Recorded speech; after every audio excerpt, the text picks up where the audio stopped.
सचिन पायलट दोहरा पाएंगे इतिहास? क्या कहता है टोंक सीट का समीकरण? क्या कांग्रेस के किले को ढहाना है इतना आसान? क्या फिर से होने जा रहा बीजेपी का इस सीट पर बंटाधार?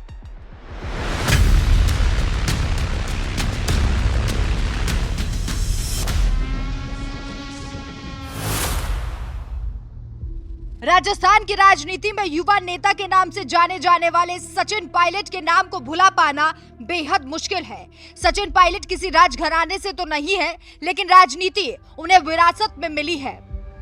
पायलट ने अपने पिता से देशभक्ति और राजनीति दोनों के गुर सीखे। पायलट जितने राजनीति में मंझे हुए खिलाड़ी हैं, उतने ही बड़े देशभक्त भी हैं।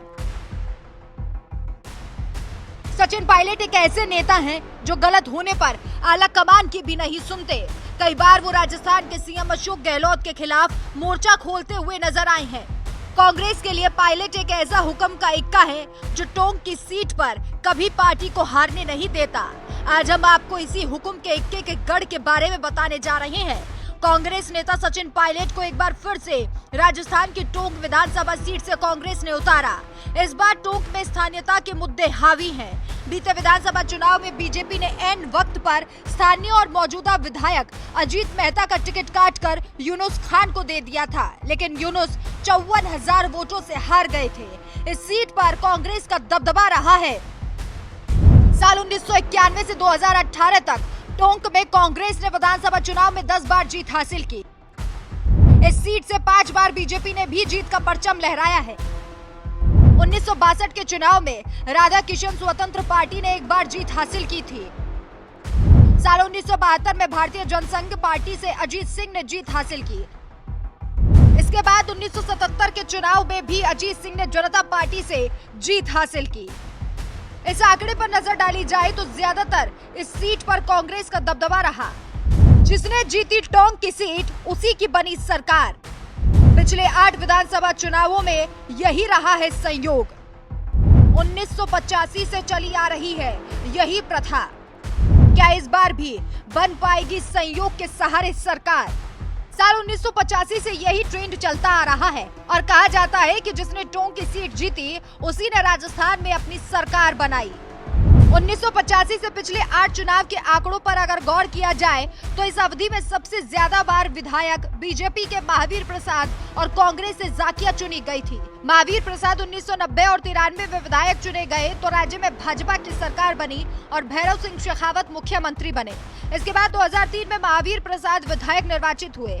उस समय भी राज्य में भाजपा की सरकार बनी और मुख्यमंत्री वसुंधरा राजे बनी। इसी तरह साल 2018 की बात करें तो तब कांग्रेस से सचिन पायलट विधायक इस सीट से चुने गए तो राज्य में कांग्रेस की सरकार बनी और अशोक गहलोत मुख्यमंत्री बने। सीट का इतिहास तो आपको बता दिया, अब हम आपको सचिन पायलट के बारे में भी कुछ जानकारियां दे देते हैं। सचिन पायलट 2002 में कांग्रेस में शामिल हुए। इसके बाद वो राजनीतिक की सीढ़ियां लगातार चढ़ते गए। मात्र 23 साल की उम्र में अपने पिता को खोने वाले सचिन पायलट कॉर्पोरेट सेक्टर में नौकरी करना चाहते थे। उनकी इच्छा भारतीय वायुसेना में पायलट की नौकरी करने की भी थी, लेकिन 11 जून 2000 को एक सड़क हादसे में पिता राजेश पायलट की मौत ने युवा सचिन पायलट की जीवन की दशा ही बदल दी। सचिन पायलट के लिए राजनीति का क्षेत्र कोई अजनबी नहीं था। भारतीय राजनीति में उनके पिता सचिन पायलट का बड़ा नाम था। उनकी मां रमा पायलट भी विधायक और सांसद रही है।